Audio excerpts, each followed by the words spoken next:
Assalamualaikum warahmatullahi wabarakatuh. Nama saya Ardi Wicaksana Semiring dari program studi Ilmu Hukum dengan NPM 2407 1010 289 dari kelas bela negara G120.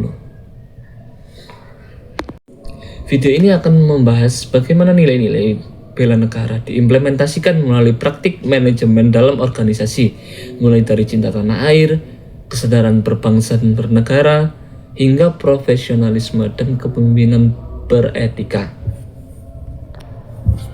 Bela negara sering kali dipahami secara sempit sebagai kewajiban militer atau pertahanan fisik.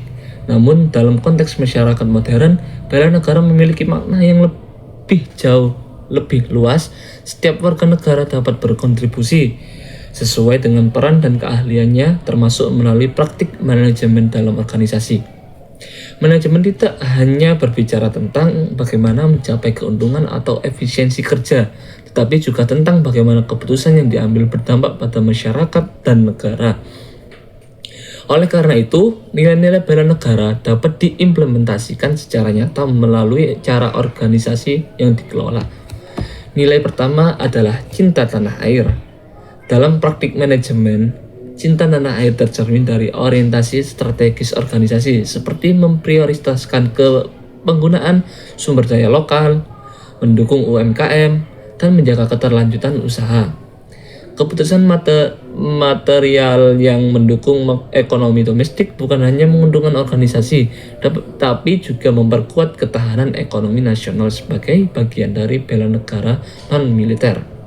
Nilai berikutnya adalah kesadaran berbangsa dan bernegara. Organisasi tidak berdiri sendiri, melainkan berada dalam sistem hukum dan sosial negara.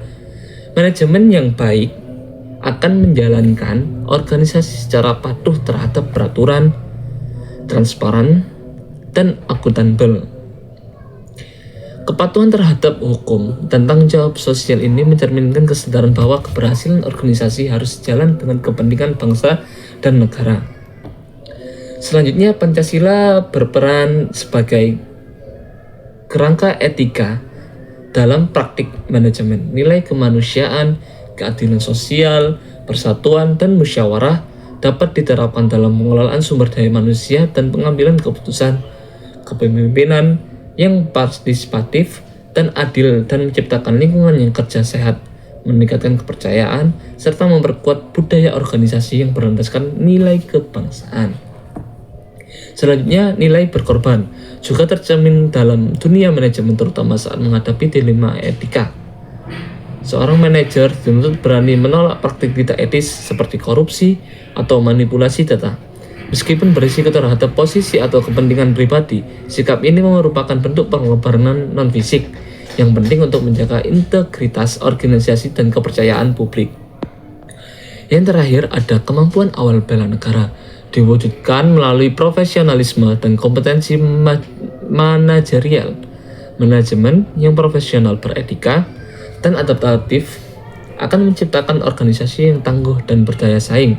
Ketika kemampuan ini digunakan untuk kepentingan nasional, maka praktik manajemen menjadi bagian dari upaya memperkuat keutuhan dan ketahanan bangsa dan negara.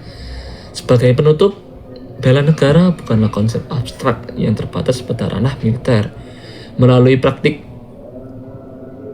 artikel yang saya angkat ini tentang manajemen dalam organisasi, yang di dalamnya ada etika, profesional, dan berwawasan kebangsaan, setiap individu dapat berkontribusi nyata dalam membangun stabilitas ekonomi, sosial, dan institusional negara. Inilah wujud bela negara dalam kehidupan organisasi dan profesional sehari-hari.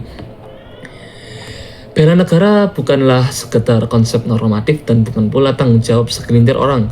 Ia hidup dalam setiap keputusan yang jujur, setiap kepemimpinan yang adil, dan setiap manajemen yang berpihak pada kepentingan bangsa.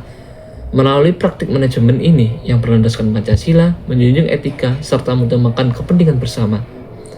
Karena pada akhirnya membangun organisasi yang berintegritas adalah bagian dari membangun Indonesia yang kuat, dan disitulah bela negara menemukan maknanya yang paling nyata. Sekian dari saya. Wassalamualaikum warahmatullahi wabarakatuh.